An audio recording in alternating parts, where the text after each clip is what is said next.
Magandang umaga po sa ating lahat mga kababayan ko.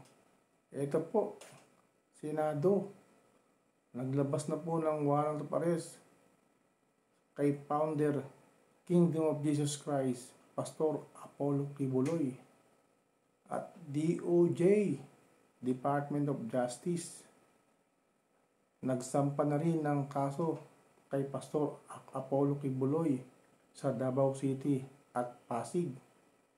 Talaga pong gusto nilang si pastor ipahiya talaga, dahil ang dami ng nagsampa sa kanya ng kaso. Biriin mo yung Senado, Kongreso, pati DOJ nagsampa na rin sa kanya. Talaga na po, naglabas na po ng warrant of arrest ang Senado. Ito po, basahin po natin itong nakasulat sa philstar.com. Ito, appointed son of God, pinaaresto ng Senado.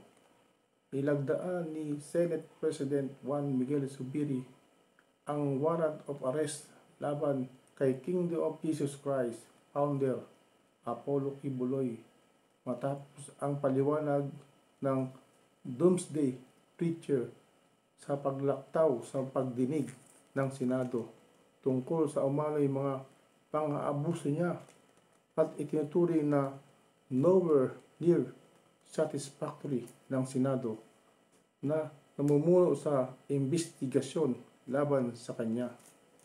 Biro mo, sino bang namumuno dyan sa investigasyon yan? Wala namang iba kundi si Madam Lisa Hontiveros. Talagang gigil na gigil siya kay Pastor Apollo Kibuloy. Talaga. Ito tinawag pa siyang Doomsday Preacher. Diba? Ano ba yung Doomsday Preacher niyan? Ang pagkakaalam niyan parang Judgment Day, o kaya araw ng paghuhukom o katapusan ng mundo. Yan yung ibig sabihin yan Doomsday Preacher. At yung isa naman sinabi sa kanya, nowhere near satisfactory. Diba? Pag sinabing nowhere, wala, kahit saan. At alam naman natin yung near, malapit. At yung satisfactory, kasiya-siya. Diba? Walang malapit na kasiya-siya, kumbaga. Ganun. Yun nga, talagang sikat na naman si Pastor Apollo Kibuloy. Talagang pinag-uusapan siya hanggang ngayon. Natabunan na yung NFA. At si Pastor na ngayon ang pinakasikat. Parang F4 dating F4. Talagang po. Ito, talagang hindi kasi nila kayang ibagsak si VP Sara at si dating Pangulong Rodrigo Roa Duterte. Kaya ang ginagawa nila ngayon yung malapit kay Pangulong Rodrigo Roa Duterte, si Pastor Apollo Kibuloy. Alam naman natin na si Pastor may kaso yan sa Amerika. Pero kung talaga namang may sala, dun dapat sa DOJ. Kasi alam naman natin pag sa Senado talagang mapapahiya si Pastor dyan. At hindi yun talaga ang punto de vista nila dun. Dahil siyempre number 1 si VP sa survey, sa si Pangulong Rodrigo Roa Duterte. Diba? Kailangan mapababa nila yung survey ng mag-ama. Diba? Ang paraan lang dyan talaga hilain si Pastor Apollo Kibuloy para mapababa nila yung rating ng mag-amang VP Sara Duterte at dating Pangulong Rodrigo Roa Duterte. Ganun po talaga ang politika sa atin. Talagang alam niyo na yun. Kaya kayo na po ang humusga kung ano po dapat talaga. Dahil talagang hinahanapan po talaga ng kasiraan. Pero mo, ah, ba't ngayon lang? Ba't ngayon lang na iniimbestigahan si Pastor Apollo Kibuloy kung talagang may sala? Diba? Tagal na po yan. Tapos yung SMNI, eh, masyadong ginigipit pa. Bili mo, tatanggalan na naman ng prangkisa. Diba? Kaya hindi natin maisip na walang halong politika. Kasi nga, talagang gusto nila hanapan talaga ng butas. Wala namang iba dyan. Hanapan ng butas si Pangulong Rodrigo Roa Duterte at humina si BP Sara sa survey. Kasi alam nilang na napakalakas ni BP Sara sa 2028. Ganun pa man po bahala na po ang DOJ dahil sila pong nakakasakop dyan. Yung Senado po, sabi nga po ni Senator Robin Padilla, nakasampa na ang kaso sa DOJ, dapat DOJ na dapat dyan po. Kaso, gusto ata nilang gumawa ng mekos-mekos para humina ang rating ng mag-amang BP Sara at Rodrigo Roa Duterte. At ito pa, diba? Si pagalang-galang na Senador Rapi Tulfo, napanood ko, nag-walk out sa Senado. Investigasyon ng mga pulis dahil nasangkot sa illegal. Ito, Rapi Tulfo nag-walk out sa pagdinig ng Senate Committee on Public Order and Dangerous Drugs. Nag-walk out si Rapi Tulfo dahil hindi niya matanggap yung mga sinasabi ng mga pulis na iniimbestigahan nila sa Senado. Alam naman natin pagka pulis talagang mainit yan si Senator Rapi Tulfo dahil karamihan, hindi naman po lahat. Karamihan sa mga pulis may mga gawang kalokohan. Pero pag tama naman po, dapat natin diba? Purihin, diba? Katulad kanina, diba? Katulad ng investigasyon sa Senado.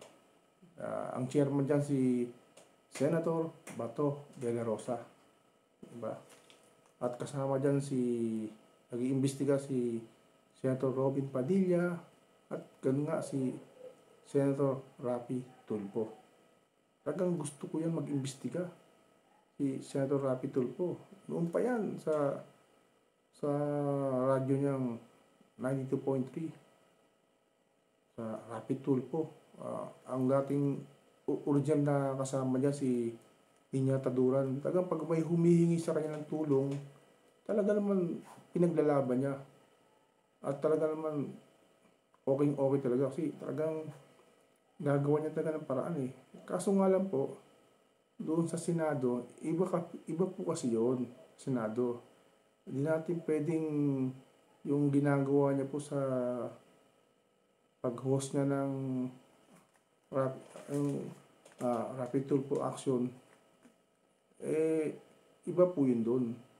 Kasi alam naman natin po na matulungin talaga si Senator Rapi Tulfo. Talagang matulungin po talaga yan, wala tayong masabi dyan. Pero kanina, medyo hindi sila nagkaroon ng pagkakaintindihan. Nag-walk out siya. Medyo na-open si Senator Bato Senator Bato de la Rosa. Alam naman natin yan, astig din po yan na senador.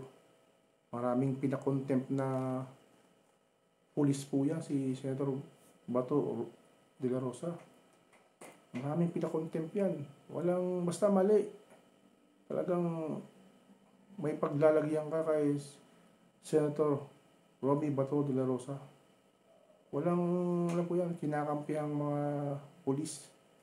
Alam naman natin yan. Kaya, sir, saludo ako sa inyo. Ganun din kay Senator Robin Padilla. Talagang hindi iniwan si Senator Bato de la Rosa. Talagang, yun nga, kaya nga, ang sabi nga naman dito ni Senator Bato de la Rosa, reaction niya po, itong reaction niya, nangyari nga sa pag-walkout ni Senator Robin Padilla.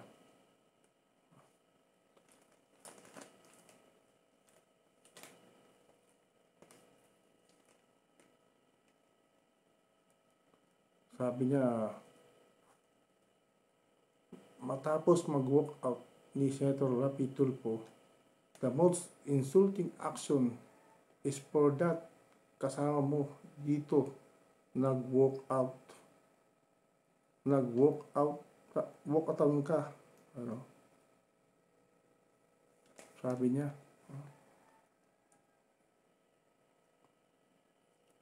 Nag-walk out si Sir Rapi Tulfo. Diba? Pero yung nga, sabi niya nga na for the record, siya yung pinakamaraming pulis na pinakontempt. Siyempre, alam niyo naman po si Senator Rapi Tulfo. Talagang astig din yan. Pag di niya nagustuhan yung mga sagot ng iniimbestigahan sa Senado, talagang ipapakontempt niya. Pero siyempre, alam naman natin si Senator Bato de la Rosa, parehas yan. Talagang sinasala niya maigi. Siyempre, dati ring pulis yan, general, ating police general. At masakit sa kalooban niya na ang gumagawa pa ng kalokohan yung mga dati niyang kabaro. Kaya, iniimbestigahan niya mabuti kung talagang totoo ba yung mga binibintang sa kanila. Kaya kasi tinanong ni Sir Rapi Tulfo kaya yung dahilan kung bakit siya nag-walk, tinanong niya kung bakit daw nakabonet yung mga polis at hindi sila naka-uniforme at meron ba silang search warrant. Yung tanong ni Senator Rapi Tulfo bago siya mag-walk out. Diba? Yung nga, hindi nga nagkaintindihan talaga. Kasi nga, hindi naman kasi nature of work ni hindi man nature of work ni Senator Rapi Tulfo. Kaya hindi siya maalam sa ganong sitwasyon. Hindi tulad ni Senator Bato de la Rosa. Alam niya kasi pinagdaanan niya Iba talaga yung pinagdaanan mo kaysa sa may alam ka lang. Iba po yun talaga yung experience kaysa sa may alam ka. Diba? Kasi alam mo yung mga pasikot-sikot Katulad ni Senator Romy Bato de la Rosa. Sabi niya nga, tama naman yun na kailangan naka-disguise ka. Kasi kung hindi ka naka-disguise, masusunog ka.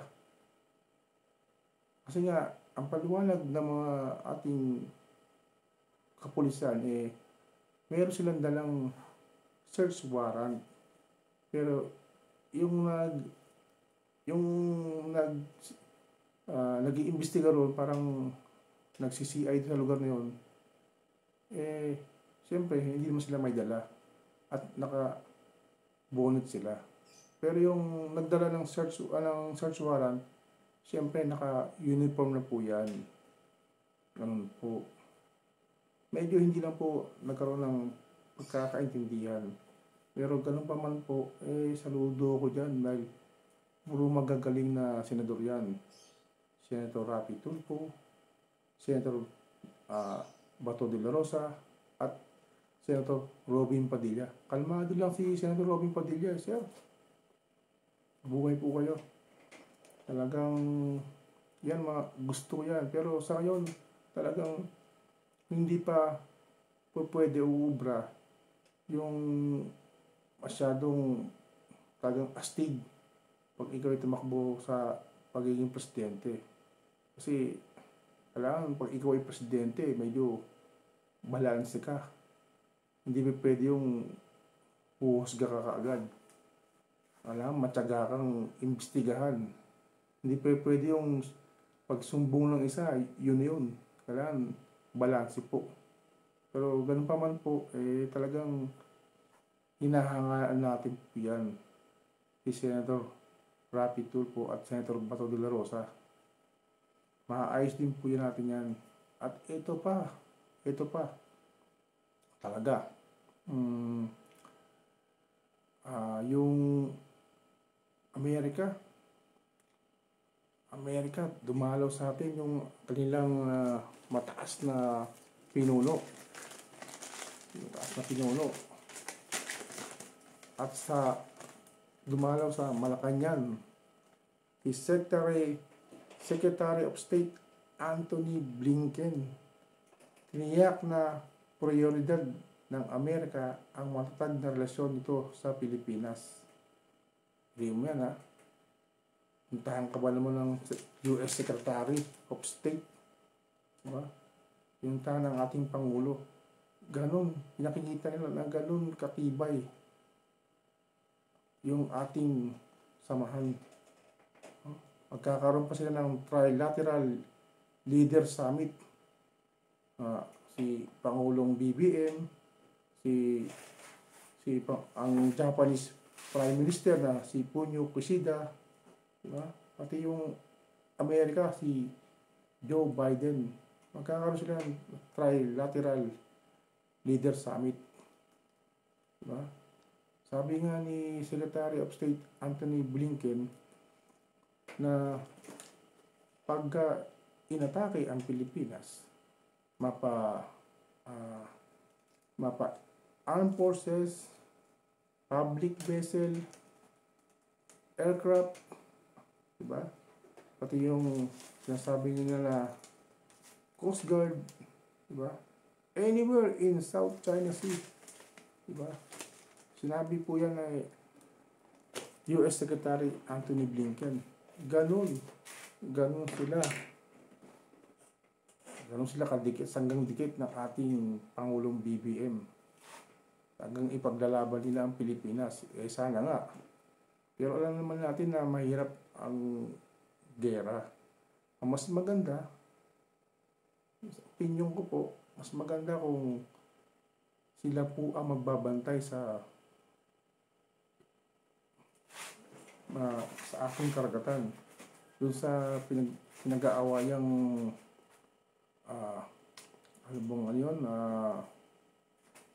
yung barko na inano nila, yung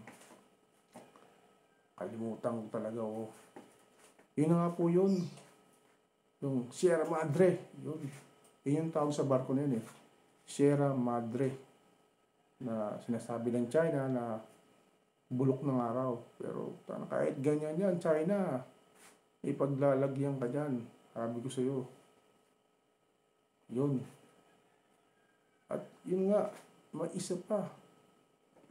Pinagbibintangan pa si Pangulong Rodrigo Roa Duterte na siya daw ang nangako sa China.